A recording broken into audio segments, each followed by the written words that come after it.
Wait for my friend Rick.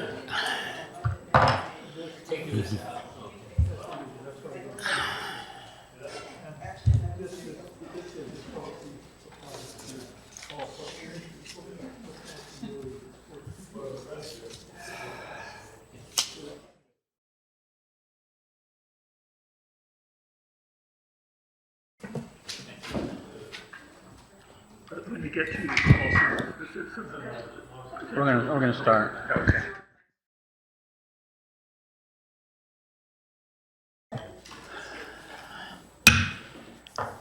Calling the meeting to order. Good evening and welcome to the July 9th, 2025 regular business meeting of the Ashland Parks and Recreation Commission. We have just completed an executive session pursuant to ORS 192.6602E. An executive session was held to deliberate with persons designated by the governing body to negotiate real estate property transactions. Roll call, please. Commissioner Gardner, Here. Commissioner Weiner, Here. Commissioner Bachmann, Here. Commissioner Lund. Here. And for the record, Commissioner Adams is not here tonight. Next item, 3 on the agenda is approval of minutes. And the minutes are for our study session of June 4th, 2025, and our regular business meeting of June 11th, 2025.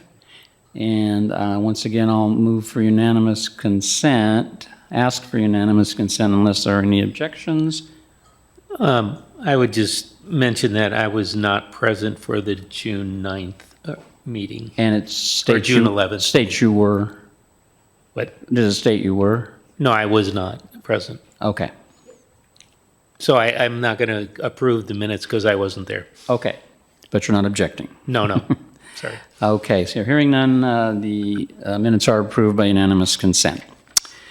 Are there any additions or deletions to the agenda? I have none. No. That moves us to public forum, and we have one request to speak at public forum, and that is Echo Fields. So come on up, Ms. Fields. Make sure you turn your microphone on, and you may get some help with that.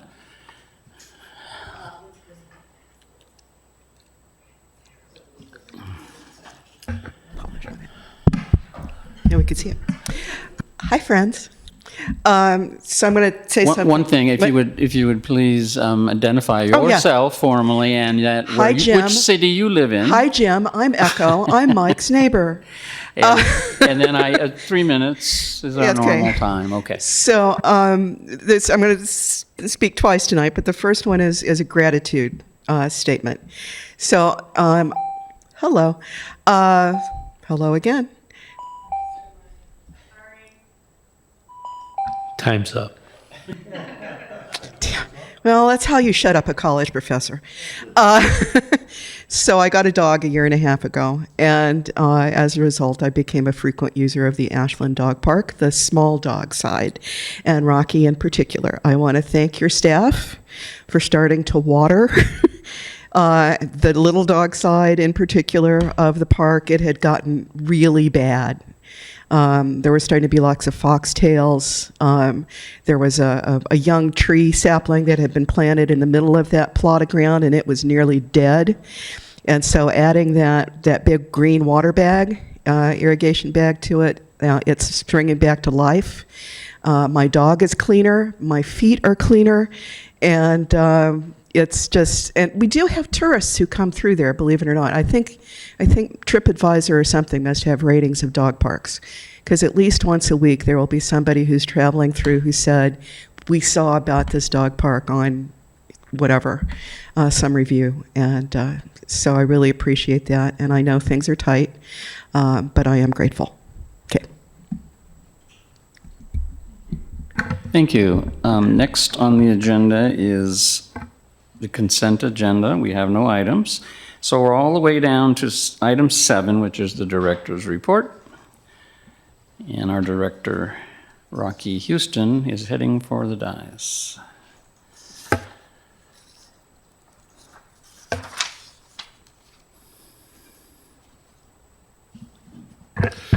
Thank you. For the record, Rocky Houston, Director, Ashland Parks and Recreation Department. Tonight's director's update is going to be a little bit different than our typical presentation, but apropos for the first meeting in a new fiscal year. So first, we're going to just focus on our work plan. So earlier in this year, we adopted a work plan for this next biennium, and we're going to go through each of these items and provide a little update where we're at in setting our work plan. The goal is to come back quarterly and provide updates on this work plan as well. So first objective was to complete capital projects. Hunter Park Tennis Court is in the design phase. We're nearing the end of that design phase and preparing, hopefully soon, to go out to bid for construction late fall. East Main Phase 1, we're in the design phase. The color yellow or gold there is to imply a little caution that things are behind schedule where we originally planned, and we'll be talking a little bit about that tonight. But otherwise, we have 100% design and are close to making decisions moving forward. Butler Perazzi Fountain, we are in the design phase there. I think we have our 90 or 100% design package that I need to get to the foundation. And I've got it gold here because we're working on a new strategy, a new agreement with the foundation in the delivery of that. And so there's just some paperwork that we have to get worked out. Lithia Park Master Plan Work Plan projects. So we are in the design phase there. We have for the ADA parking at the near the Japanese Garden, we've got designs there. We are holding on to those to go out to construction until we have the Windburn Way road redesign elements to add into that to have one project at the time. ADA improvements, we've not started. We've not identified any singular ADA improvements that we're looking to do yet. That'll get underway here soon. Preventive maintenance projects, we're out bidding right now on painting additional structures, as well as some of the other things that we're starting to look at and start continuing to do. Irrigation controllers, good news is it's already done. We have completed that at the end of last fiscal year with savings we had from fiscal year 24. So those salary savings allowed us to move forward on doing that earlier. And major maintenance of a core system trail. We've not started that yet. We are on Tuesday working with the Trails Advisory Committee to review the project we have identified and get concurrence of that being a priority project unless there's some others out there for us to consider. And depending upon the outcome of that meeting may be more paperwork for us to do to amend our capital plan and capital budget if a different trail project is identified as a higher priority. The next one is improve recreation and senior programming access by replacing staff eliminated during COVID-19 and developing a cost recovery plan. So through the budgeting process, thank you commissioners and council and the community in preserving securing the $5 utility fee for at least the next 2 years. That allowed us to add 2 FTE back in through that process. One is administrative assistant that's going to be helping out our customer service throughout our department, but specifically assisting our senior services program. And then we have have funding to hire a coordinator, which brings back a coordinator we lost during COVID-19. And that role there currently is projected to help facilitate the management of our facilities and key rec programs like the pool and the ice rink, as well as, that 10% other, which is 80% of your time. So we're working on developing that strategy with HR to be able to move forward on that. And we have identified that after the PROS plan is adopted in early fiscal year 26 or calendar year 26, we'll start that planning process for a cost recovery policy. Complete parks, recreation, open space, and senior services strategic plan, commonly referred to as the PROS plan. We're entering phase 4 of the process, and so we're barely on track, but we are still on schedule and we have an open engagement right now for 2 surveys to get information from the community. We'll talk a little bit more about that later. Update employee onboarding, training, and safety program. So we're currently working with HR on these items. They have a software system and a training module that they're looking at acquiring citywide that will be instrumental in us onboarding this. We've developed a list of training needs for staff, so based off a position, the litany of different type of trainings, and now starting to prioritize those by what's day one, week one, month one, et cetera, and frequency. And then also looking at what training resources we have or can develop to have those available and ready. And then the goal is, as staff work with the annual reviews, that part of that process is we start to talk with each employee about their training goals and objectives. So again, that we're meeting the department's needs as well as those needs for the staff as well. Complete work plan items for Lithia Park Master Plan. So fuels reduction between Glenview Road and Ashland Creek was identified as one of those in that work plan. We've already completed 5 acres in the spring. Hazard tree removal, that's ongoing. We've already had 2 projects completed to remove some hazard trees within Lithia Park. And knock on wood, we don't have any more of those, but we will. Citizen science and or environmental education. So we instituted the Track Trails program and had that ribbon cutting and presented that, I think, last month. So that is one of those environmental education elements to help connect passively to the community. Windburn Way traffic speed and road design. As you know, we have a subcommittee working on that with gathering data this month on road counts and moving forward to a public engagement in August. We have a trail map update, so that's in process. The city manager's office is working on a broader wayfaring throughout downtown, the University District, and through Lithia Park up into the trail system, and so that's all integrated into that.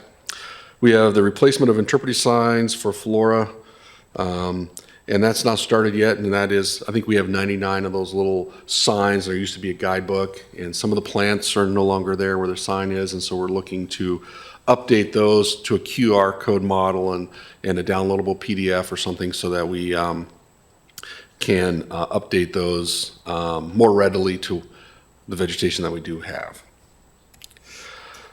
Develop funding strategy for future capital projects, specifically the pool replacement project and the future phases of East Main Park. And currently we're in the gathering data phases of that. We've not done anything formally. We have a broader, bigger work with both you and council on sort of that strategic, long-term strategic and sustainable funding. And this may or may not be wrapped into that, but that is ongoing as we move forward. I'll just make a couple highlights. So an interesting one here for me is the golf. So in June 2024 versus June 2025, you can see that our range balls are a little lower, our rounds of golf are a little higher, but look at our revenue. In that same 30-day period, our revenue is almost doubled. And so great job to everyone who comes out to the golf course, because you're paying your tab. So that's great. We need more users, and we need the revenue to help pay for the program. And so that's a good shout out to Brian and his team out there. Another thing to bring forward is that the Bandersnatch Trail naming. So the reroute, that 130 yards, was completed. And as part of the previous policy decisions to acquire the property and do that reroute over the last decade or so, there's a renaming that needs to occur to align that new route with the intended use. And so the red line is going to be what is the Bandersnatch Trail, which incorporates some of that's on the Forest Service property, that little extra section, and others.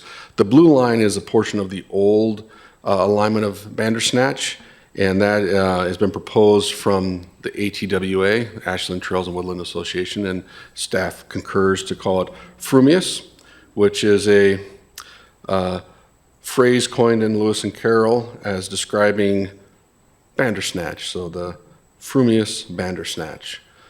Bandersnatch is that fast, slippery creature that never comes out in the book, but is referenced in the Looking Glass. Is that the right book? Now my literary tales are showing. I should have paid attention more in English class. But we checked in with legal to confirm that this didn't require an additional policy decision by the commission, and so as such, we're letting you know that we're finalizing the final step of that previous policy decision.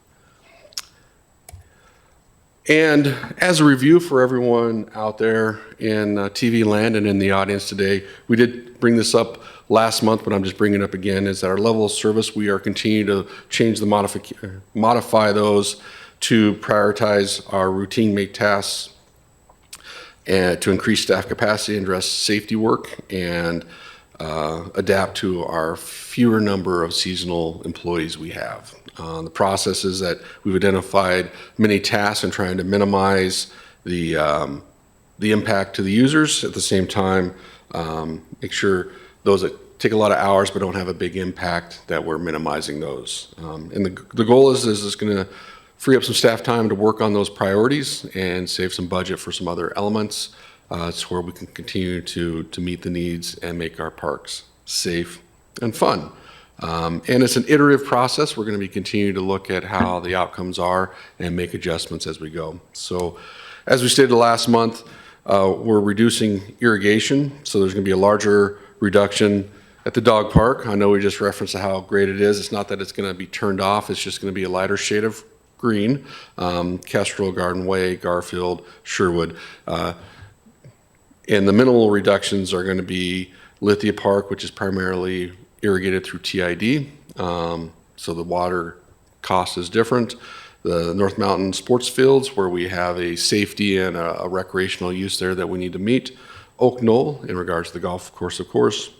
Hunter Fields, which is utilizing city water there, but again, we have that recreational use there for those sports fields. And Triangle Pocket Park, which has all those mature trees, and we don't want to shock those and lose those trees as well. We're continuing to monitor it with that new irrigation controller. We're able to monitor our utilization and put in alignment with weather conditions quicker and more effectively. So we're hoping again that we'll see some savings. And I think in the period of time that we have been using it, I want to say it's like $100,000 reduction in water in the last 6 months or so of the last fiscal year. So we're continuing to monitor that, and hopefully those savings will help us do other things. Other level service modifications is that there is a system-wide reduction in trash cans and mutt mitts to put those in strategic locations where they make good sense from a recreational perspective, but are an attraction for household waste. We are doing system-wide reductions in mowing and landscaping, which is reducing the frequency and increasing the height. That higher grass also helps retain a little bit more water, and so hopefully the less water we are putting down is it's a win-win on both sides of that. Sport facility reductions and Garfield Park splash reductions. And now I can't remember the words I had under sports facility reductions. And if I made a typing error here, I apologize to everyone in the audience. Oh, I know what it was. So I don't think it's more recreation facility reductions. So we are looking at modifying the pool and the staffing levels we have there to continue to make sure that they're safe, yet we have a lower operating cost. And so far in the first 3 weeks that we've had the pool open, that seems to be not having an impact to the user experience or stressing out our seasonal staff too much. Anything I to would just add? add that we are right now in process for planning for fall and winter. And so that means we are talking about the ice rink and looking at kind of scheduling and where, the use has been. So what months of high use and maybe lower months of low use. So we may be looking at cutting back on our schedule a little bit just to save some staff time, things like that. But we'll be looking at that now. So soon we'll know if maybe it's not all the way to whatever that day is in February. Maybe it's the end of January where our utilization is low, our costs are pretty high in comparison. Again, trying to maximize the fund for the dollars that we have. So more to come on that, I'm sure. All right. If you went to the 4th of July parade and walked up the hill, up Winburn Way to go listen to those amazing bands and see the actor as a president. Who's that president? Anyone? Yeah, Abraham Lincoln.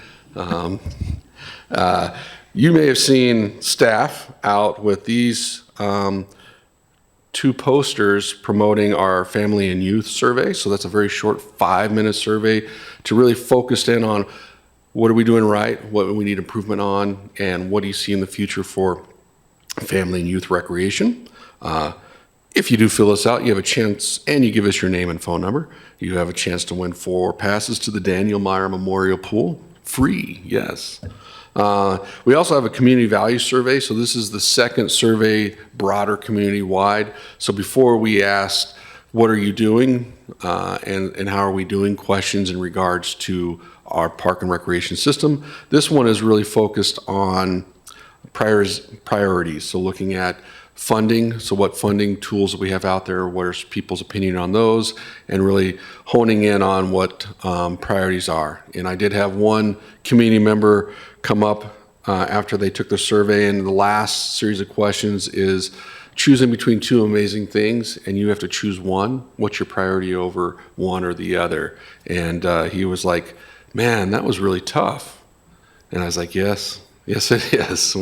This is what we have to do all the time. And so we're hoping to get some good information to help us develop those levels of service, prioritize our goals and objectives in the PROS plan, and inform us if we do have tough financial times in the future. Again, kind of where the pulse of the community was, at least at this moment in time, to again help direct us on our future actions.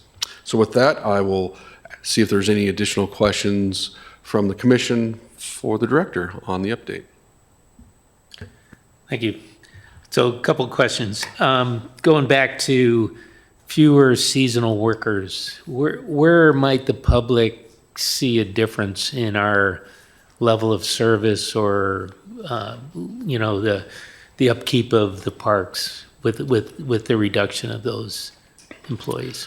So with the reduction of those employees, they may see that the grass is a little longer in our neighborhood parks, like Scenic Park or at Garfield, which is a community park, but or those sort of picnicking, sort of just field areas. They may see that the grass is a little less green.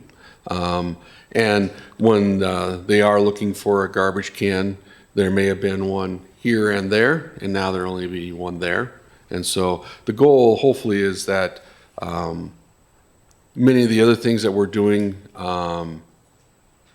that people don't notice, because it's preventive maintenance, it's other maintenance activities, hopefully doesn't impact their experience. But by reducing some of those, it allows us to add to those safety issues and those requirements, whether that's weed mitigation, cleaning our restrooms, et cetera. Okay. Could I ask one follow-up? So when you were talking about the water reductions, on the larger water reduction parks, are any of those TID or are those all city water parks? My understanding is that all those are city water parks. Yeah. I'd have to double confirm, but I believe we're, for the most part, taking advantage where we have the infrastructure already for TID water to utilize it. I know we have a in-stream water at Ashland Creek Park that we currently are utilizing. That would be an additional tool in the future that we could look at to provide a higher green level there in the future if we have the resources to develop that. Okay. And then just one quick one. So the family and youth and community values, where do people find those surveys? You can go out to our website, and if you, is it on the, I think it's on the front splash page. If not, it's in our pros plan section. Additionally, you'll find these little posters popping up all over the park, so you can just go by and snap the QR code to do that. There will also be some social media and press releases going out on the community values beginning of next week, early this week. So, and we're doing a bump to get it out onto Facebook and some of those social media sites more effectively. Right now we had 50-ish of the family and youth as of yesterday morning. And even though I swear I had 50 or 100 people take a picture of it, we only had 10 completed on the community values so far. So, Right. We And need it your looks like support. that survey ends on July 30th, so. yes. So you got And- 3 weeks left to get your surveys in. And if the numbers aren't where we want them on the community values, we can always extend it out another week or two. On the family and youth, we kind of have to end that on July 30th because those free tickets, we want them to be usable. And the pool ends service on August-ish. August-ish, end of August-ish. We're still Yeah. trying to confirm what staff is going to be around. So we wanted to make sure that people could take advantage of those as well. Thank you.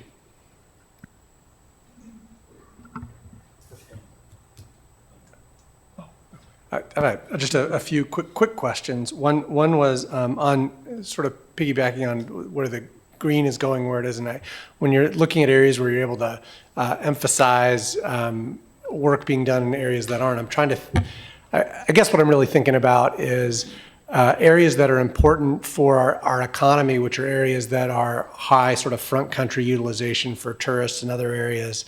I hate thinking that means we're not going to be doing focused areas on community-focused parks, but on the other hand, it's a big driver for the economy to have the front country parks looking really top-notch. And so I don't know if that's part of the plan or not, and if we're emphasizing some of that kind of upkeep. No, that's a good point. And I will say is that our boulevards are on the light green phase as well. So I don't know if you've noticed any difference on Siskiyou Boulevard or Ashland, but they are on that lower level as well. And so maybe as the summer goes on, that those be more distinct. But first and foremost is we need to make sure our parks are safe and that we're meeting our mandates. And regardless of whether they're front country or back country experience, that's the first and foremost thing that we have to address. And then from there, we are trying to make sure that we're keeping that recreational experience as high as we can. And it is a tough balance there as we continue to look at all of our tools. The goal is that we have mandates we have to meet, and we don't want to have to make reductions in other areas that are really fun, whether that's recreation programming or in our park operations, park facilities.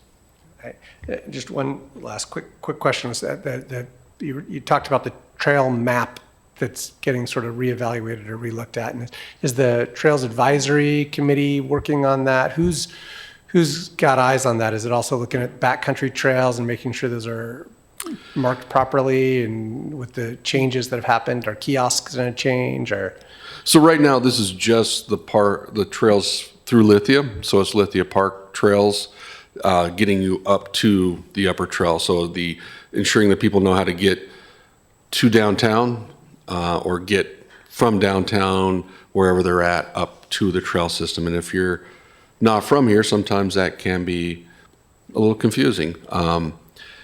So right now it's just that we don't have a product that we would be bringing forward. Anything that we are working through, we would show and get feedback from the Trails Advisory Committee, and we'll bring something like that here as well. So the kiosk itself is we have some new rule signs that are focused sort of on, we'll say, the open space, natural area, sort of a framework that is focused more on trails and lend itself into one side being the rules, the other side being a trail map and sort of a kiosk there, double-siding that infrastructure.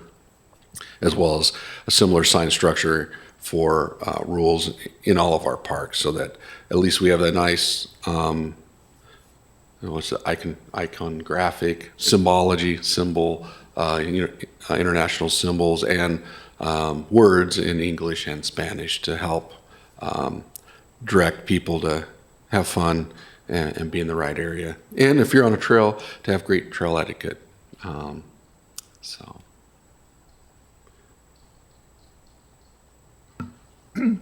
I have a couple of questions and maybe a follow-up. About the signs for the flora in Lithia Park. What will be on the sign, and what will be on the, if you use the QR code, what will you see? That's a great question. To be determined is the short answer. So the thought is that we would have a QR code and potentially just the name of the species. And then once you went out to the website, it may just, we don't know yet. The concept is somehow that would provide a little bit more information or links to other resources on that species or whatever that topic is. That's reassuring, because it really does need to have the name on the item, since there's non-existent or poor internet access, cellular access through a lot of the park. Yeah, I think the key thing on the signs is removing the number, so that if we have to take a tree dies, we're now not out of numbered order. And I think that's the biggest thing, is that now we can be more flexible, and it's seamless, that we don't go from 73 to 89 or however it is around the system now. So it's just like if you're in an arboretum, you just see a little sign that tells you the species, sometimes in layman Rocky terms and in Latin as well. Thank you.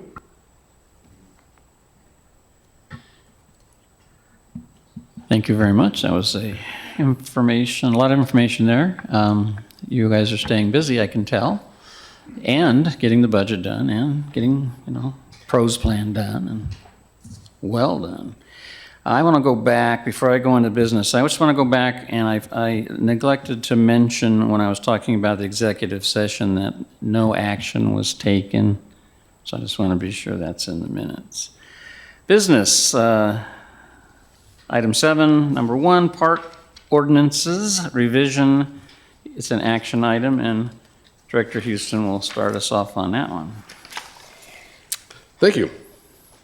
So the situation is that we are looking to amend the Ashland Municipal Code, Chapter 10.68, several line items in that, which is for public parks, to include provisions for special use permitted activity. Currently, the AMC 10.68 does not permit many of the uses that the department allows via special use permit, and we want to have a process set up to where we're in compliance with our own ordinance or code. And so what we've done is proposed amendments to these 6 elements of 10.68 and modified it to where we can link the exception to use to our special use permit. We've identified that approval authority is to the parks director, or some of those in there right now exclude any change or require it to come to the park commission. So again, from a business need and customer service perspective, putting that down on the department side. And we have made revisions in the attached draft amendments consistent with the feedback and direction we got at our study session on June 4th. And we have developed a proposed amendment or motion pending any questions from the commission. I just want to clarify for folks watching, and I haven't been following the whole process, This is an Ashland municipal code, which means it was enacted by the council, city council, about things that happen on parks property, which the department manages.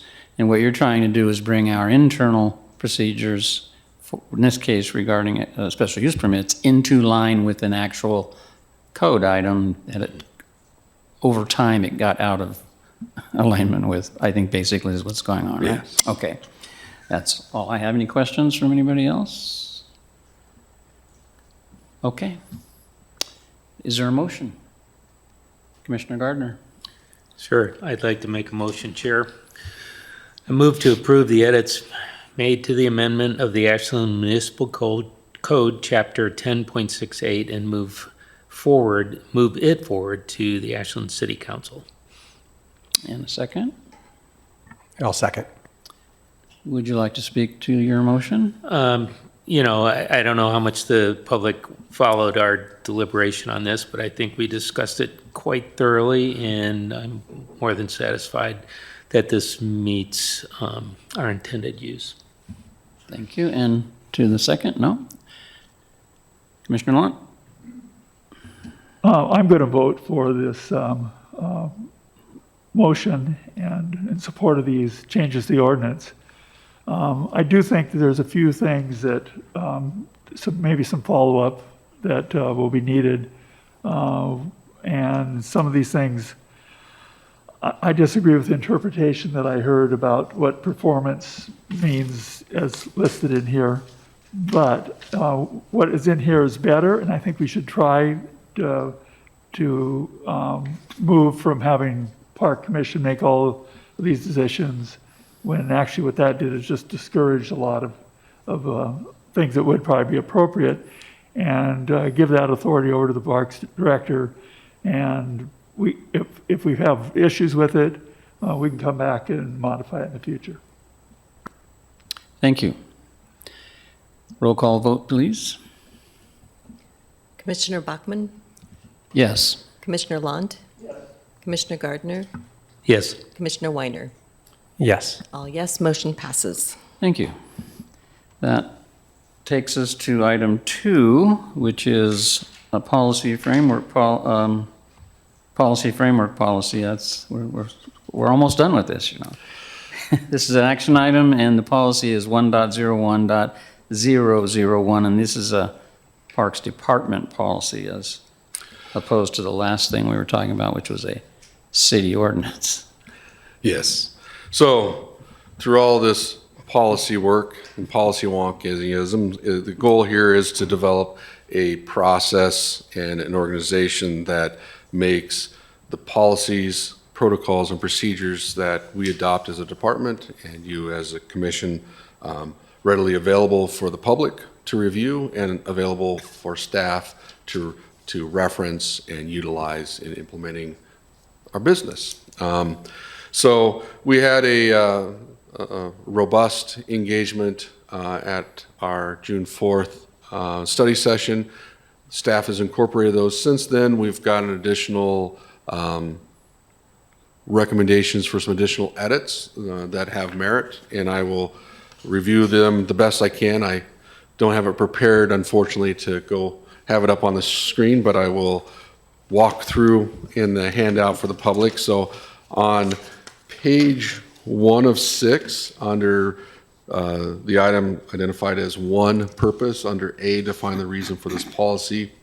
In the second sentence, the department formally approves, issues, and maintains in a consistent format all direction for the department. The word approves is being stricken, and the reason is that the department approves some, and the Park Commission approves the policies, and as such, it's not a fully valid statement. So just to clarify, it is that the department is always issuing and maintaining our directions. Under section 2, scope, A, the sentence is going to states now is this policy applies to all park commissioners and department staff. And instead of calling out individuals in the tone, we're going to call out the groups, which will be reworded to say, this policy applies to the Park Commission and the department. And under section 5, direction statement, under section A1, in the first sentence, it says, department directions align operation, set behavioral expectations, and communicate direction, roles, and responsibilities. This is the word at the end there under communicate. Direction will be stricken, and so it'll read, and communicate roles and responsibilities. And that's just to clarify the reference to direction twice in the sentence. The biggest edit is under section 5A1, little a and little b. Or is that lowercase a, lowercase b? Lowercase a and b will be stricken, and we've developed a more concise statement. I think it's getting at the heart of the mission, which is Park Commission creates actions that inform the department or the director to actually implement those directions, utilizing this policy to formulate policies, protocols, and procedures. And so the sentence is going to read, it'll be little a, Park Commission actions are direction to the director. This policy sets forth how the department will implement Park Commission actions. And that's the end of the edits. And pending no additional comments or engagement on this, we have developed a proposed action or motion for the Park Commission. Any, before we get into deliberations, any clarifying questions for the director? No?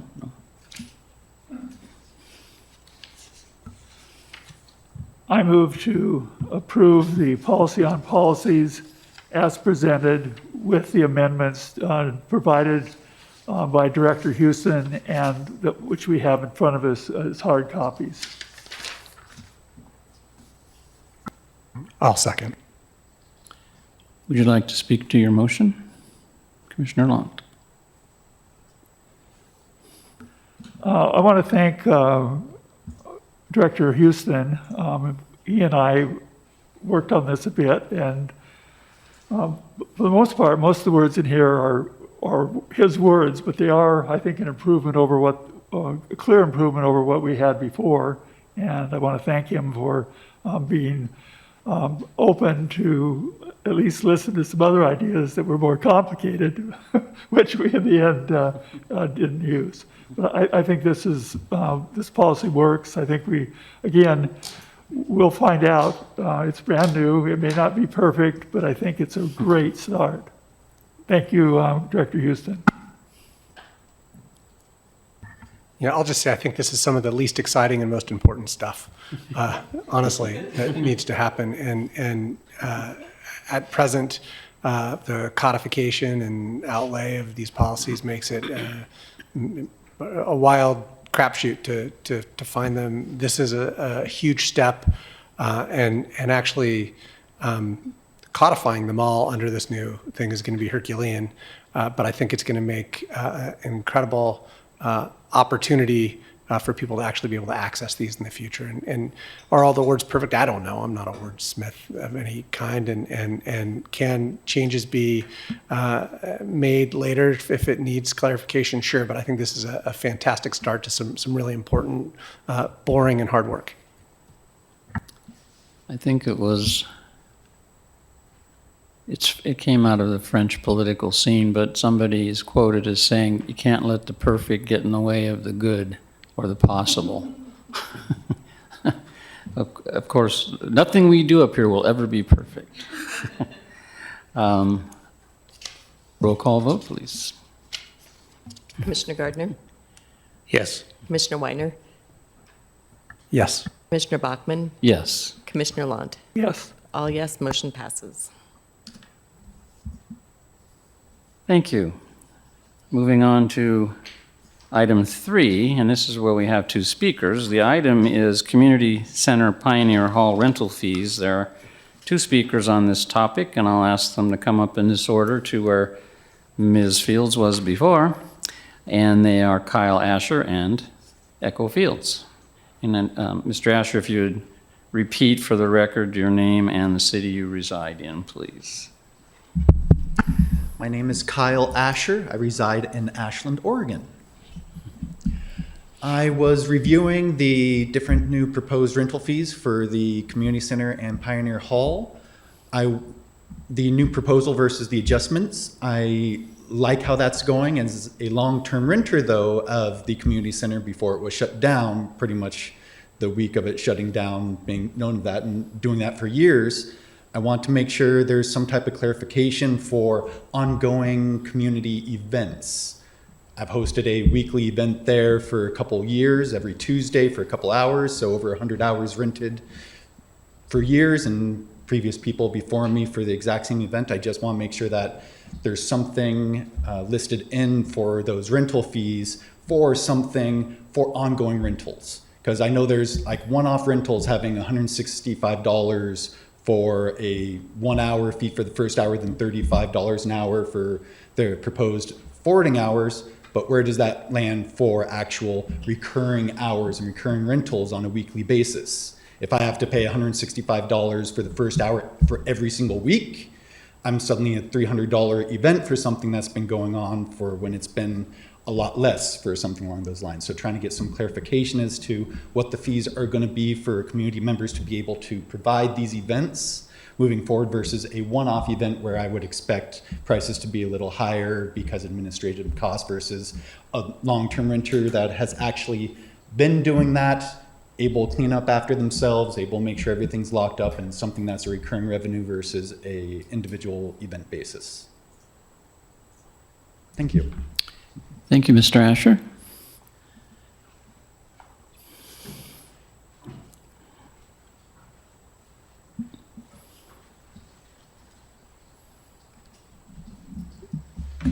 Hey, again, Echo Fields. I live on Glen Street in Ashland. So I'm here in my capacity as a community advocate and activist rather than having an administrative hat on today. I would ask that the city apply an equity lens to these fees. Nonprofits and social service groups, other marginalized folks and groups should not be priced out of using these buildings. The proposed fee schedule seems likely to restrict use to the affluent only. The exclusive focus on the city's budget's cost recovery must be balanced with the needs of citizens and community members to access these vital resources. For us, these are resources, not mere amenities. We are citizens, not users. Citizens should have affordable access to these public facilities and resources.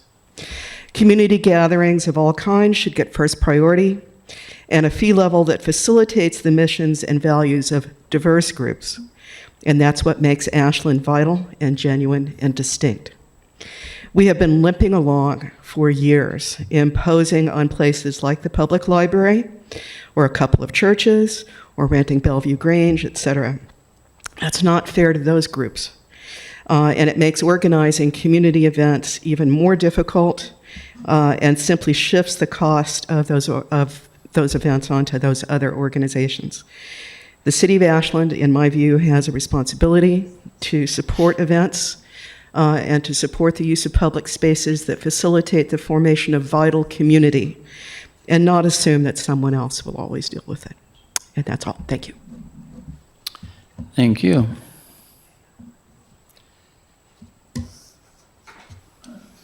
Director Houston, if you would talk us through this. Sure. So the situation is we're here to approve the revised community center and Pioneer Hall rental rates. The assets have been closed since 2018, as I understand it. That was PR, pre-Rocky, but I believe that's pretty much when they were closed due to their conditions. City Council, when we brought forward the proposed previously adopted rates by Park Commission, in May. Requested that the rates adopted by the Park Commission be reviewed again due to the concern the rates were raised too much, and compared to what the rates were before. And I believe the rates before were $23 an hour during the weekdays and $37 on weekends. So the background is, for us reviewing this, we looked at the utilization level. First and foremost, Pioneer Hall was not used daily, maybe 3 to 4 times a week. The community center was used quite frequently, typically at least once per day, 7 days a week. The existing approved fees related to the use of those buildings, beyond just the rental rate, is a miscellaneous equipment fee of $100. So if someone needed a projector, some additional stuff that wasn't readily there, that was a cost that could be added on to meet that user's needs or renter's needs. And the electrical use fee for 4 hours of $25. And that was for external outside plugins that aren't typically open and turned on. So it required us to actually turn on that outlet for the use. The costs that we encumber for just through the rental process is usually an administrative cost of $70 to $140 per rental, and that's to review the insurance policy, review what's going on, and depending upon who's working on it. So if Rachel's working on it, it's going to have a higher cost per minute than if Carmel was. No, it's probably the opposite there. But anyways, it varies, but that's an average there. And then we have a cleaning cost of $65 to $125 daily for cleaning those. And so that's a robust cleaning. We additionally have staff that come through and have to double check if we have multiple rentals in a row to make sure it is ready for that next user. And then utility estimates are somewhere between $10 to $20 a day for just having the lights on, so to speak. So the average cost per rental for the department to just operate that side of it is somewhere on the low end of $145, summarizing those costs above, to $285. The engagement that we had at our study session last week came forward with a proposed weekday rate at Pioneer Hall of $125 for the first hour, and then $25 an hour thereafter. And then on the weekends, the same first hour rate, but then a $40 per hour thereafter. The community center was $125 per hour first hour, $35 an hour on the weekday, and $50 an hour on the weekend. To compare that to the currently adopted rate versus the proposed rate, looking at a 3-hour rental weekday for Pioneer Hall or Community Center, was $180 would be the costs, and that's dropped to $175 on the weekday, and it goes from $240 to $195 for the Community Center. And the 3 hours is average, 2 to 4 hours is sort of the average rental time, so this is kind of right there in the middle. For weekend rates on the adopted versus proposed, it's 4 to 6 hours is the average utilization time, so a 5-hour rental was or is, as adopted now, $600 for the Pioneer Hall for 5 hours or $800 for the Community Center. The proposed rates now are $285 for Pioneer Hall on a weekend for 5 hours, or $325 for 5 hours at the community center. Staff proposes that you move to adopt the proposed rates outlined in the agenda brief to be forwarded into the next council agenda on the 14th? 15th for updating the miscellaneous fee booklet for citywide. I have a couple of questions. One is, when will these two facilities be available to actually rent? Great question. Currently on Pioneer Hall, we're giving a date of January 1st as the worst case scenario when it would be available. Right now, the construction is done, but we still have a few of the, punch list, thank you. I was trying to, punch list items that the contractor has to complete, as well as we don't have chairs, tables, a refrigerator, et cetera, and so those are things that we have to get out. In addition, we'll be working with Park Commission on establishing policies of use, et cetera, that won't preclude use, but is another important tool for managing those assets moving forward. So And that- then for the community center, construction is not complete yet. The last I heard was August, September-ish, when the contractor may be completed with their work. So Pioneer Hall's January 1st, and Community Center probably later than that. Correct. Okay. Is there a rush to complete our fees? Do we have a deadline with council, or is it just want to get it done? Council wanted to have it done already. It was their proposals to already bring it back. Finance has other edits that they are doing to the fee book and modifications, and they would like to bring it all forward in one package. So the rest of those are prepared to go. The impetus really for the city would be that's finance's responsibility, so it'd be additional work for them to prepare another agenda item if it didn't get approved tonight, which is minimal, but still it's a workload for another department. And then I had the third question was, I know there's some director discretion built into our fees. Can you remind us what that is? Sure, we have been authorized with an ability to make a 20% reduction off of environmental and marketing purposes. So I can reduce the fee by up to 20% without going to council for, what do they call that when you don't charge the whole fee? Fee I guess modification? accommodation or a waiver. Fee waiver, there's the fee waiver. So 20%. So if, for instance, a recurring user could have a fee waiver for up to 20% of, That would be a possibility that we could work out on an individual basis. And I'll pull over to Rachel Dials because I don't know about our prior practices. I know in some places I've been, we have contracts that are different from the rate fee. So there is an actual contract which provides different set of rules that we can follow. and is that totally at the discretion of the director?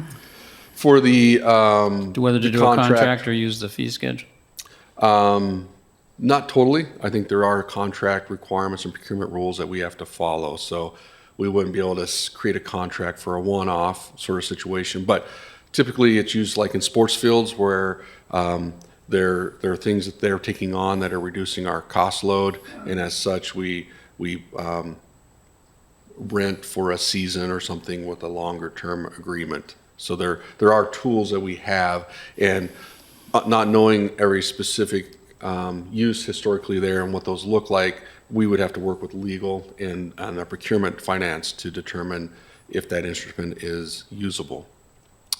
Okay, so But it's a I'm just, possibility. obviously, I've heard from two presenters tonight, and I'm just trying to see how much flexibility that would be in this schedule if we approved it tonight to try to stay on the council's schedule. Right, and I think the example that I heard tonight is I have an event that's every Tuesday night for 12 months, and someone wants to enter into agreement to pay in advance or to guarantee that fee, that would be potentially be eligible for a contract. Okay. But if it was just because an organization is nonprofit or something like that, and it's just one or two things that may not qualify for the ability to do a contract. And is that a legal issue, legal department determination? I think the consideration is applying a policy equally. And so I think that would be kind of the consideration. I'd have to like take a look at it, but that would sort of be my red flag to the commission in that, like, if sometimes bright line rules can be quite easy in a sense, where it's just like, this is it, we're applying it to everyone. And then if you want to make exceptions to a rule, then there should be guidelines, and those guidelines should be followed equally, so that Sure. it doesn't matter who you are, that everyone kind of has the same, everyone sort of knows ahead of time, and it's also easy for staff to then equally apply the policy. It can't be arbitrary, I understand that. I come from an educational background. Equality and equity are two different things. Equality being everybody gets the same thing, equity being what you get what you need. So I'm sensitive to that. Commissioner Long. I'm not quite sure how, if we approve fees, how then, it seemed, how, other than coming back to us, I don't see how a contract could happen. Yeah, and then I guess, I mean, I think that would be right, unless we can, I don't have all the legal words to answer that question, Commissioner Lunt, but I do know that it is a tool I've used and other jurisdictions use, and typically it's about the frequency and duration of and the compensation considerations to warrant just compensation. But so I just know it's a tool that I've used, and I just don't know all the applicability for that. And I've sometimes had to bring that contract back to a board for signature. Sometimes I've had authority to sign that contract depending upon the rules of that jurisdiction. What if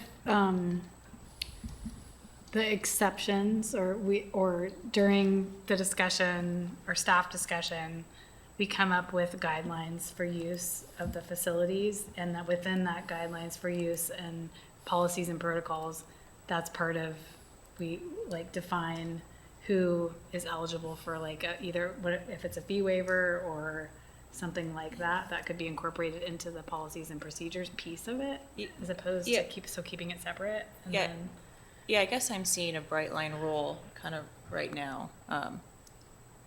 If we want to develop some policy, then we can certainly do that. And even, I mean, and the policy it can be a broad policy that allows for like a contract but I guess right now I'm seeing a bright line rule. Which, like I said, has pros and cons, so that's something for the body to weigh. I question whether a policy can override a fee that we approve, and then that fee goes to city council because they're the board, the contract and fee board for the city as a whole. I don't think we can assume that we could just do a policy to override that. Maybe we could, but I don't think it's a fair assumption. But I'd like to get what my real question is. It's the question of staff. And it goes to one of our public comments. And that is, to me, it looks like it doesn't really matter if a person or an entity or an organization, the cleaning fees are going to be basically the same for all. Yes, some people do a better job of cleaning than others, but basically there's a cleaning fee every time there's a use. But what I want to know is how much, if any, is administrative fees reduced by an ongoing versus a one-off situation? Does it significantly reduce the administrative fees, or does it not? I would say yes. Because if you have a group that, in the past, when we've had groups reserve, for up to 6, say they're reserving like half the year, once a week, for 6 months or whatever. Once we have the contract out and they've been put in the system, nothing's really changing unless they cancel or, modify it in some way. But it's different than somebody booking for like a wedding or something like that, where we might be spending more staff time on the phone, talking about what they're doing, getting in the insurance information. Like once it's dialed in, it's going to be, yeah. Thank you. Could you go back to the slide that, with that one? Thank you. Read my mind, I appreciate it.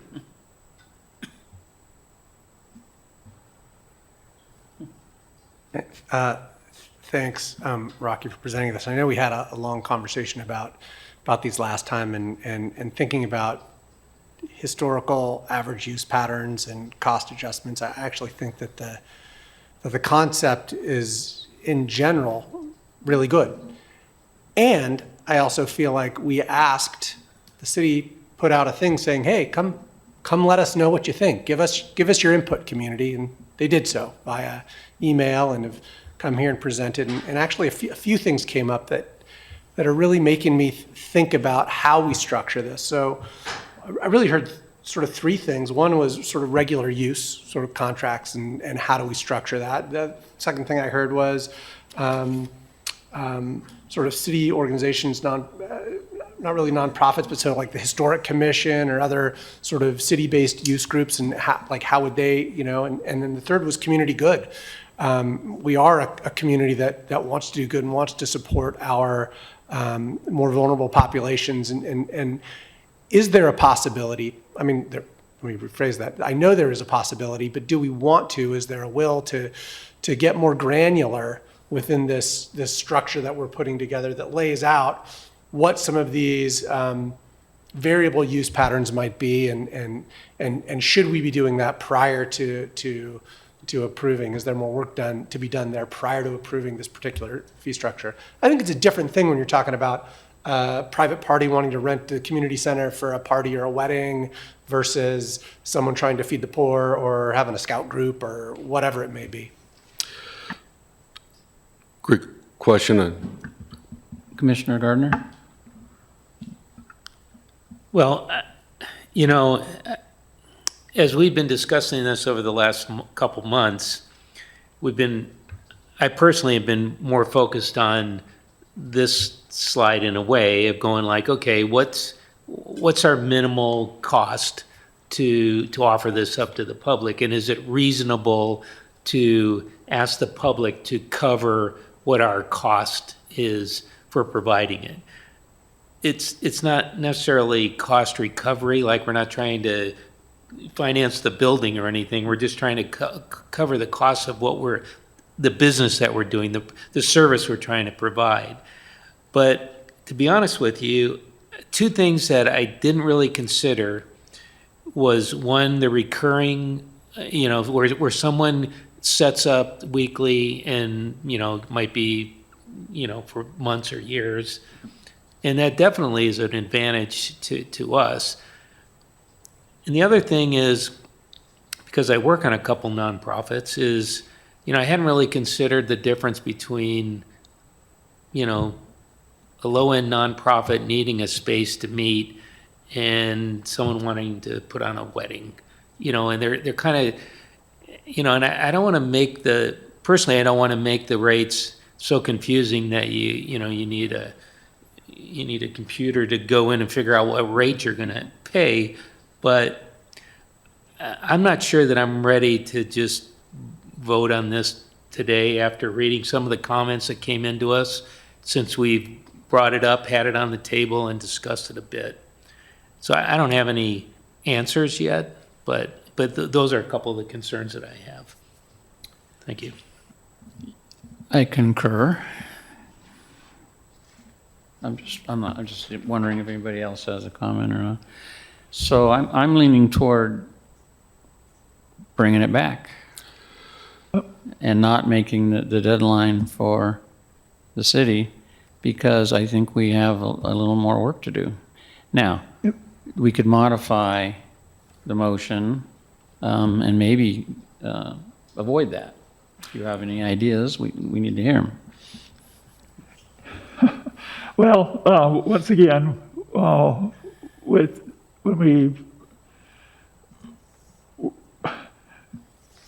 we have a 2-year reprieve with a parks utility fee that thankfully we have. But I still look at, that sword over our head, what happens in 2 years. So I'm always reluctant to do things that reduce our revenue. But if we were going to do something here, what I think we could do is, and this would all just have to do with the first hour, because I think our hourly rate after that is just fine. But we could do something like for reoccurring, we can make the first hour, reduce it $50 or something like that, some significant amount, or 70. For the first hour after the first instance. So the first instance, they'd be paying just like everybody else, but after the first occurrence, then they would have a reduced rate, like $50 or $70. And for the nonprofits, you could do a half price for the first hour. So that's just my quick and dirty. We could come back, and it's kind of, the question is, do we want to? And again, we're just doing something. This is for a 1 year. So the question is, do we want to be playing ball with in trying to be supportive of our people at the other body, the city council, that's trying to get this thing done, or do we want to take more time? And that's really what I'm weighing. But this is what I think I would do if we had to take action tonight. My position on this is, given that we're not going to implement this particular part of our fee schedule until January, that we have time to polish it. And I don't know if that means just not having a fee schedule in there for these two. See, basically, we don't have these facilities on board. I don't know why we need to get it into the book this round. We could do it in December. I know an amendment's a problem. I mean, I don't know how formal the book is. I mean, I don't know if you just staple in a page or what, but it seems to me that there should be some flexibility from our big brother council that we don't need to resolve this right now, because I think we can do a really good job if we take time on it. Yeah, I mean, I don't have a ton of specifics for I mean, I guess like the kind of administrative reasons and sometimes, to be honest, like administrative reasons is not, it is a decent factor for why entities should make decisions. So I did have a conversation with our finance director before, and I just know that it was a deadline, but I don't have the kind of reasons behind, is it a published book or some of that kind of finer What's the details. deadline? Is it August 15th? Is that what you said? July, because August so- 15th is when it's on the council agenda to be Right. heard. I mean, technically, we could still next approve Oh, it. July, sorry. Oh, it's July? July Oh, my 15th, bad. yeah, next week. I'm already a month ahead in my head. I'm going to ask forgiveness from the council on this one and do it in order to do the best possible job. So, And I have one question for legal, if I may, and then Please. some statements for consideration as we ponder the future. Am I able to charge a fee for any city service or asset if it's not in the fee book? Yeah, I don't see why it has to specifically be in the fee book. I mean, I think that,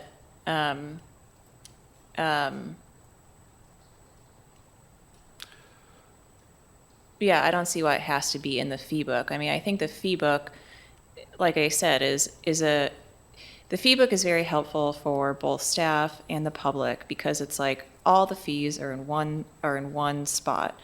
Like one example that kind of comes to mind was when we redid the appeal process for hearings officer. There is a fee in like the code. Well, we just took that out and put it into the fee book. And so, so I don't see why I don't think there has to be a reason for it being in the fee book. Thank you. Considerations as we ponder the future. So there is no fee for city use. So if the Historic Commission wanted to use that, we would, just like if I wanted to use a Siskiyou room for a meeting, I wouldn't have to pay for that. It's about availability always. So, and we're talking about 2 assets out of several programs and assets we charge fees for. So the equity lens that you're referring to, is that going to be only on these 2 structures? Or is that something that you want applicable to our whole fee structure? Right now, my understanding is we only have a differentiation in fee based off of age, youth versus adult. The pool, I think is the only one that comes to mind. Oh, ice skating. I think those are the only 2 where we have. So I'm just pondering that is this string we're pulling on leading us to a broader policy statement and discussion for equity, or are we looking at it to isolate it just to these 2 assets? And I'll remind you is that to rent a room at the Grove or at the senior center, you're paying more. You're starting out at $40 an hour to $50 an hour, or quite a bit more on the weekends there. So a less desirable facility, still available for the public to use. And so I don't know what's not, I'd be interested after this to understand is some of the, where people went, why haven't they chose some of our other facilities to go to. And that would be just more informative to me to see is it location that is the driver, or are there other reasons? Is it our current price structure that's led them to not be at our other facilities for the last 5 years? So I'll just leave it at that and let you guys move forward with what I hear is tabling.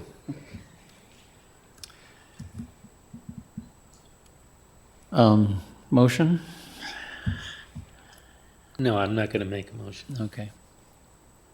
Do we need a table motion? The table No, we don't. motion. We just not take action. I think it is an action item, so I think it would be good to Okay. take. I've always wanted to do it. Yeah. You can just, I'll do it. Okay. That's I always explain this when I make a motion, is the difference between this commission and the council mayor is the mayor is elected separately and is the presiding officer by charter. And so, and the charter says she only votes when there's a tie. Commission, we all have equal status. I vote on everything. So I reserve the right to make a motion from time to time. I try to avoid it. But I move that we table this motion until August, table this item until August and try it again. I'm not saying we should wait till October. I just think we shouldn't rush it when we don't even have the assets to manage. And I think we can work an administrative solution to whether it's in the book or not, or whether we need to do revise a page of the book or something like that. So that's my motion. I move that we table this item until our August business meeting. Second? Second. I've said all I need to say. Do you want to say anything else? Well, I would just say that I'm not prepared to vote for this, or at least approve this tonight, so I would prefer to table it and hash out a couple of the questions that I have. Any other comments from commissioners? Well, I just wonder if the staff has sufficient information to direction from us as to what we want for them to come back at a study session in August. Well, I don't think we can tackle the equity everywhere issue yet, but I do think we could on these 2 items. In other words, it could almost be I hate to use the word, pilot. But I like an equity lens. I'm come from that school. So having some flexibility built in somewhere, and 20% isn't quite enough, but we don't want to be arbitrary either. I understand fairness, I understand equality and that piece, but we also need to be sensitive to the needs of our users, our citizens, as Nico put it.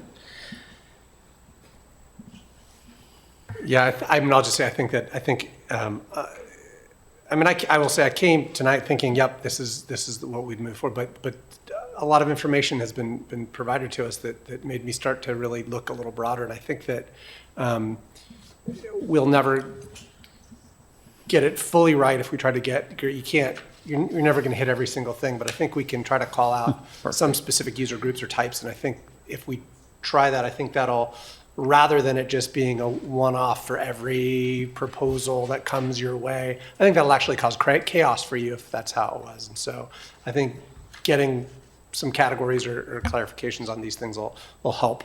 Right, and so to clarify my motion, this motion is just to bring this item back, only these fees. Okay. Roll call vote, please. Commissioner Gardner, Yes. Commissioner Weiner, Yes. Commissioner Bachmann, Yes. Commissioner Lund. Yes. All yes, motion passes. Thank you.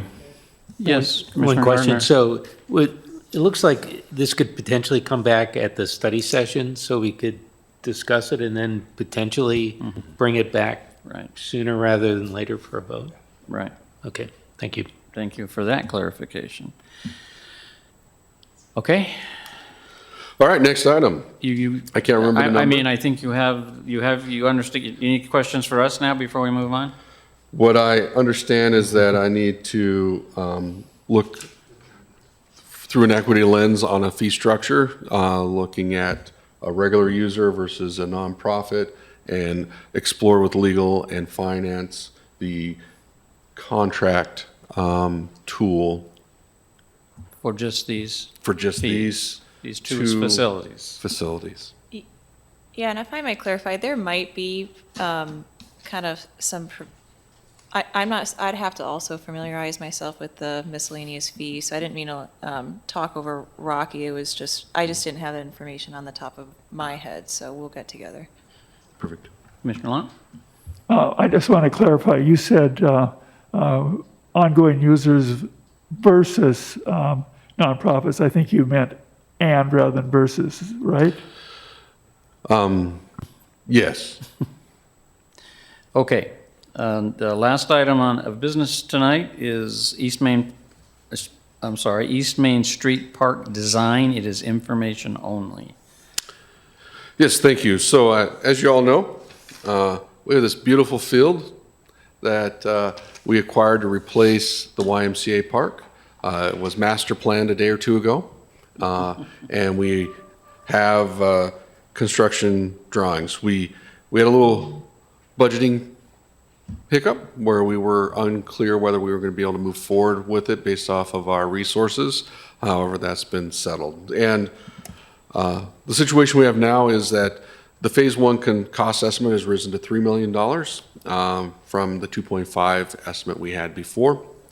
And in order to stay within our capital budget, we need to look at revising the project deliverables to keep it within our capital budget, while, and this is the key, completing the requirements of the grant. So if we remove an element of the grant, we lose those funds. So it may mean we lose $2 instead of $1 in regards to the $1 million grant we have. So in the past, when we were going through the master planning process, there were identified concerns about access on the parking lot off of Abbott Street. My summary of what we did may not be exactly accurate, but it's consistent with the actions. So I know that the county requires access from a non-arterial, so you couldn't have an entrance off of East Main. And so in order to have an entrance off, not off of Abbott, we had to annex in. There may have been other reasons for annexation, but the city permits access from our arterial, so from East Main. So we annexed it into the city limits with conditions to improve the road to city requirements. At the time of the master plan, we didn't have a cost estimate of what the project was going to cost or what those city improvements were going to cost. Right now, those city improvements to go from Crocker to Clay is somewhere between $750,000 and $1 million for those road improvements. Again, the project's $3 million, and a third of the project is just to do those road improvements. I just want to interrupt 1 second here. I apologize. I just want to point out that this road improvement requirement is actually a city requirement. Don't confuse that with the county. Yes. It's our own city that wants us out of our budget to do this. Correct. Thank you.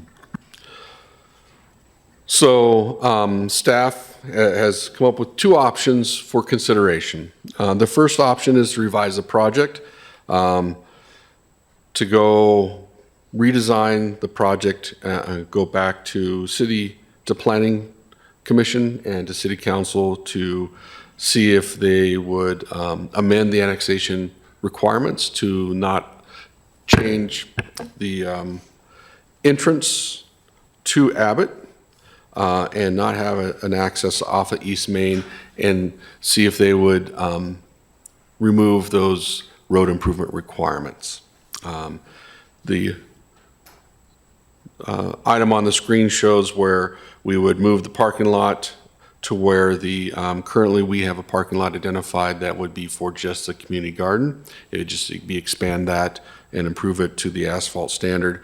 And then that would move the sport court that we had identified yet not programmed closer to East Main in that area where the parking lot is. If that was pickleball, for example, which would be potentially one of those uses, that would move it away from neighbors farther and be more compliant with the development desires to be a good neighbor. In order to do this, we would have to open up our design package and redesign those elements, and so there would be a cost for that. The other option, which is more difficult in my mind, is look to eliminate $500,000 from phase 1. And it's really difficult because in the grant that was supplied, we said that we were going to do a pump track, we were going to do a parking lot, we were going to do a dog park, and we're going to do a restroom. And gosh darn it, that is most of phase 1. The only additional thing we have in phase 1 is some fencing, some plants, and a trail connecting from Abbott down to the lower part of the park. So, and again, just remind everyone is if we do remove the dog park or the pump track, that portion of the budget associated with the grant we would lose as well.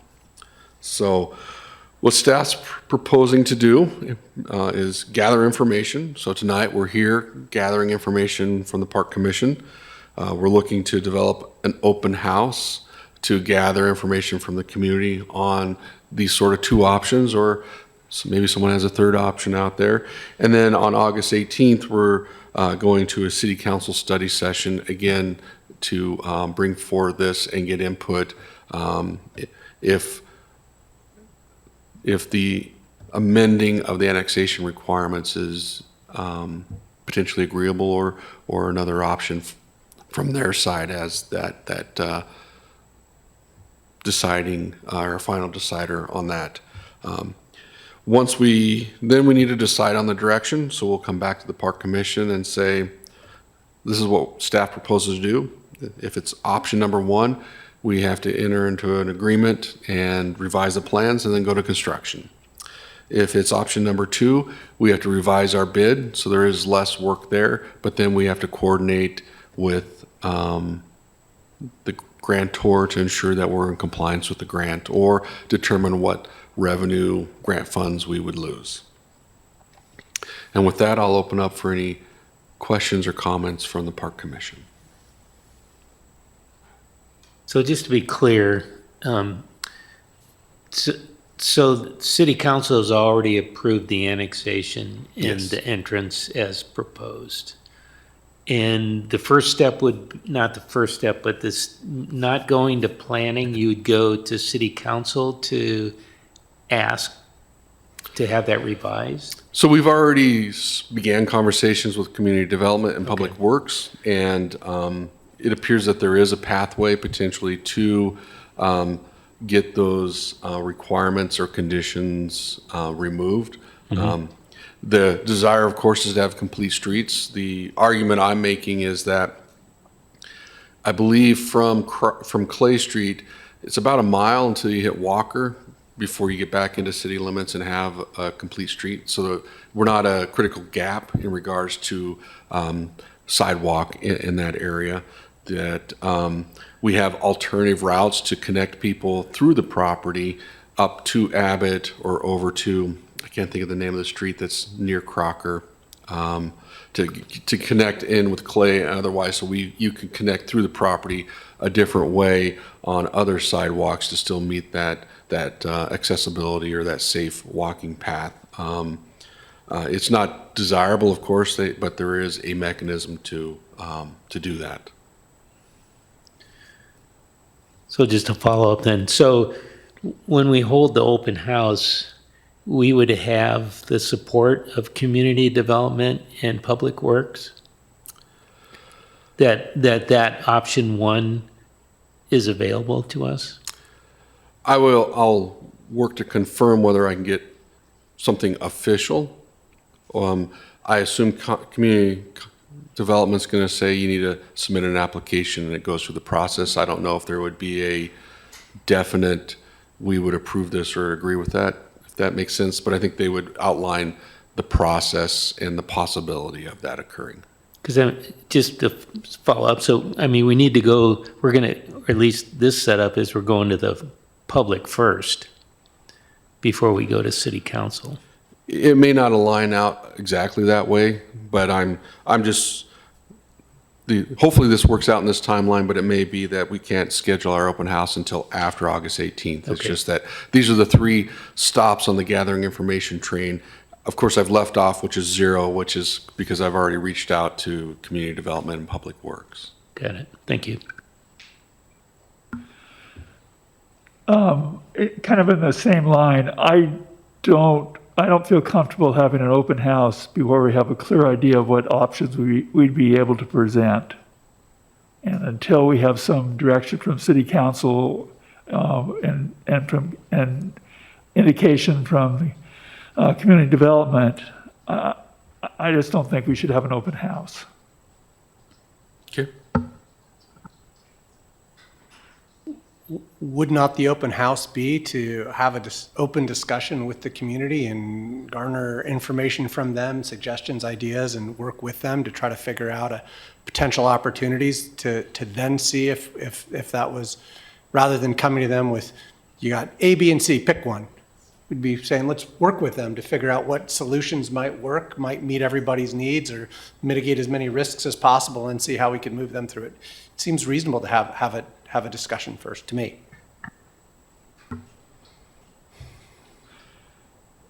I hear what you're saying, Commissioner Weiner.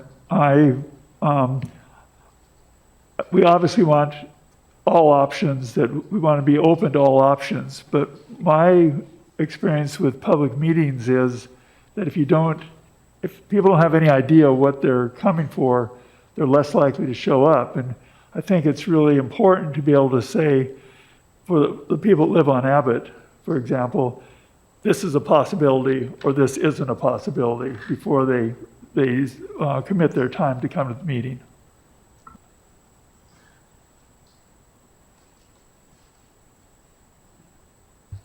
Cart and horse. Which one's coming first?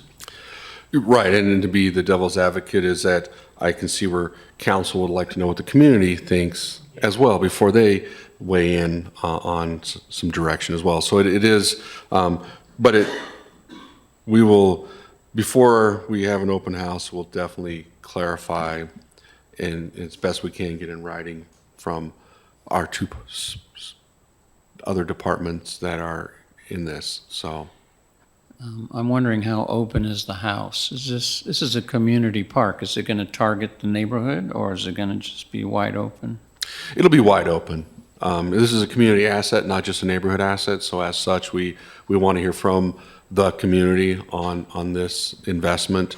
That being said, we'll make sure that our communication directly with those neighbors is part of that process. So we get their address and we send out to those registered homeowners, and within 300 feet of the property is usually the standard.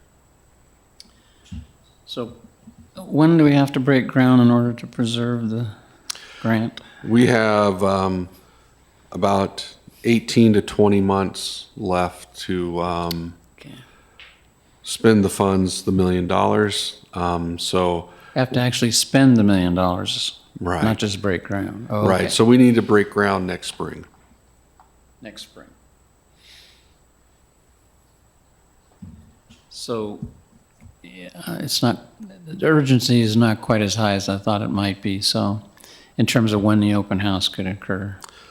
Well, I'll say that we need to get that out of the way and get direction soon. Sure. Because if we don't have a contract underway probably in September to be able to have bid documents by December, we're not going to hit groundbreaking in the spring. Could you go through one more time what your presentation to City Council would look like?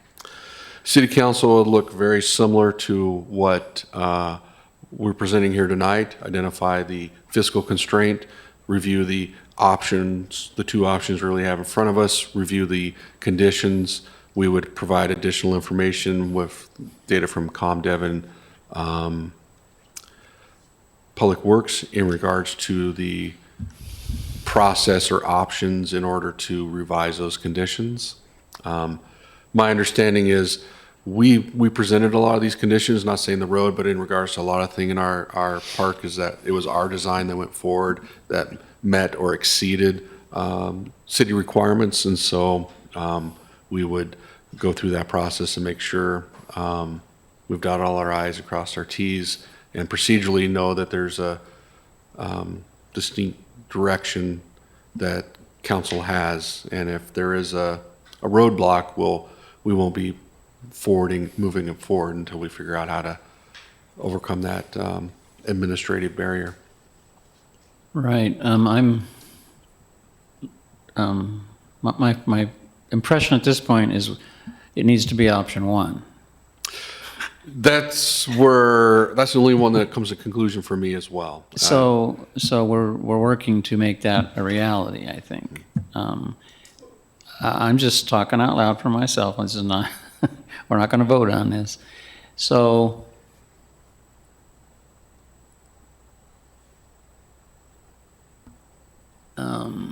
I guess what you're looking for is input on potential modification. So I think you go ahead with the process. You're going to talk to council. You're going to put together an open house as soon as possible. And with that, you're going to come back to us and explain what you got. And that's probably September. Yes. And we would then be on a business meeting, we would be voting to do one thing or another. Yes. In September was kind of your deadline. Yes. October would be a stretch. Okay, so I'll ask my colleagues to weigh in on that idea that that's where the direction we're going or not going.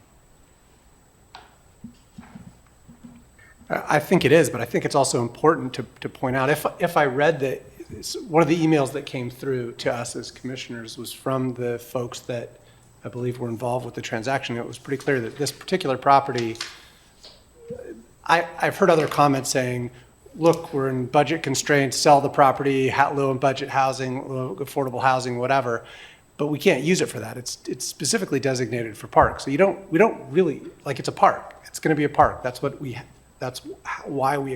how it was acquired. That's the stipulation in it.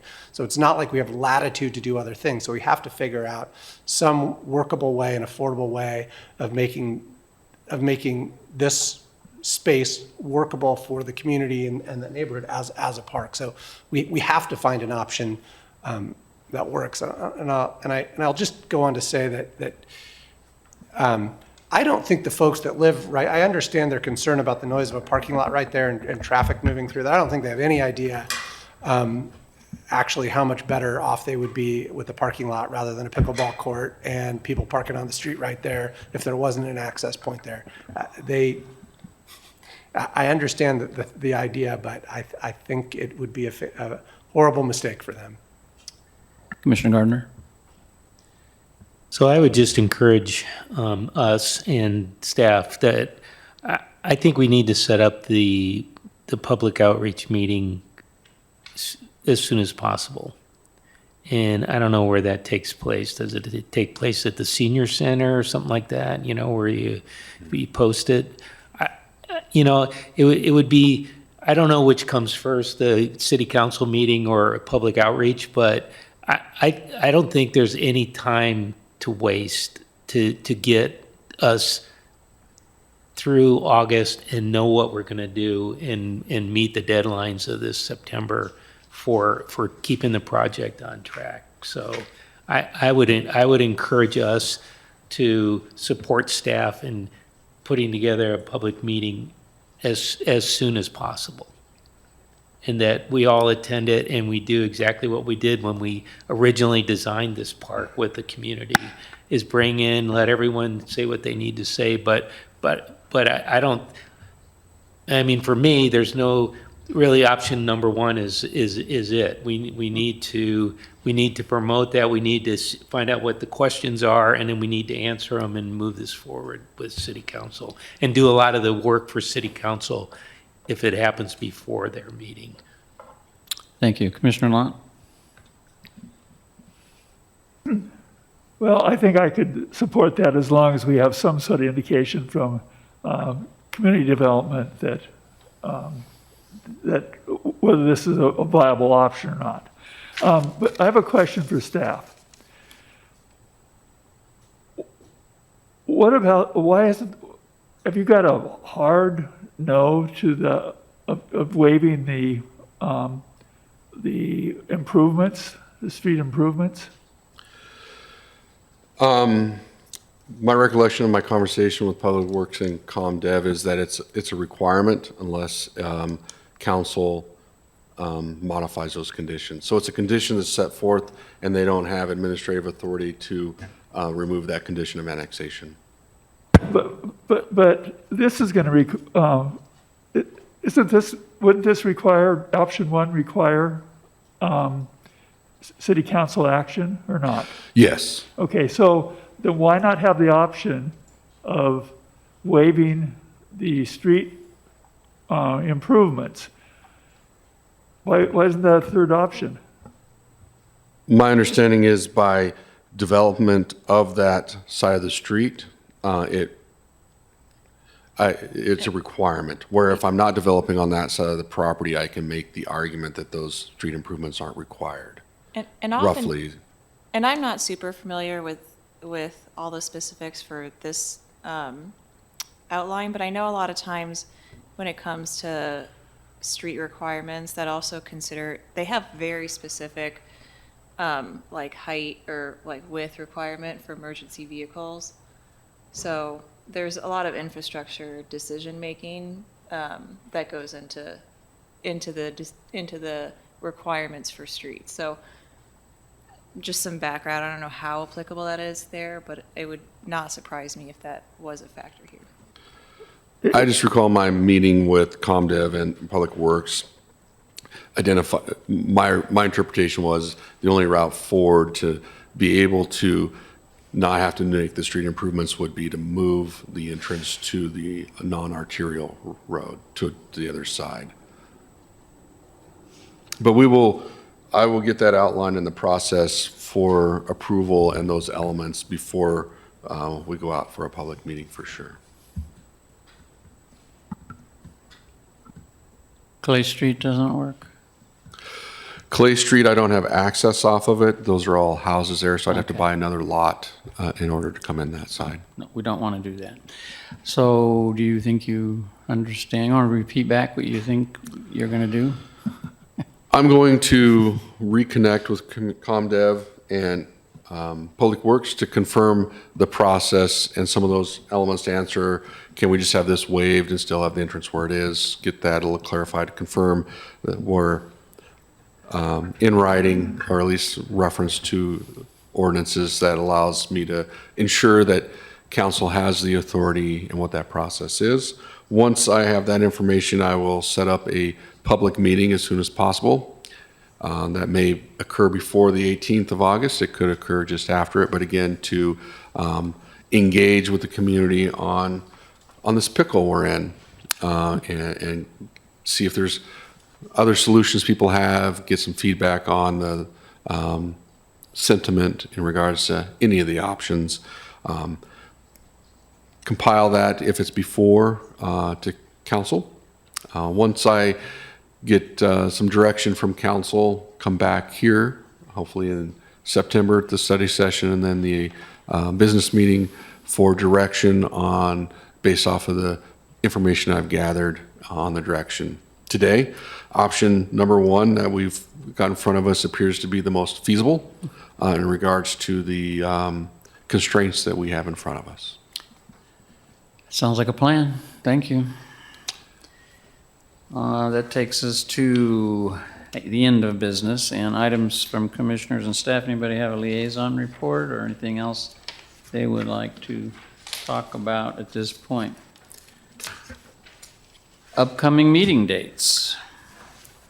Chamber of Commerce Meet and Greet, Pros Survey at July 11th, Pioneer Hall at 8:15 a.m. Ashland Senior Advisory Committee, July 14th, Senior Center, 3:30 p.m. Trails Advisory Committee, July 15th, Lithia Cabin, 4:30 p.m. Recreation Division Advisory Committee, July 17th at the Grove at 4 p.m. Back here for a study session. The commission will be back here for a study session on August 6th at 6 p.m. and the following week for a regular business meeting on August 13th at 6 p.m. And that brings us to the end of our agenda. The meeting is adjourned.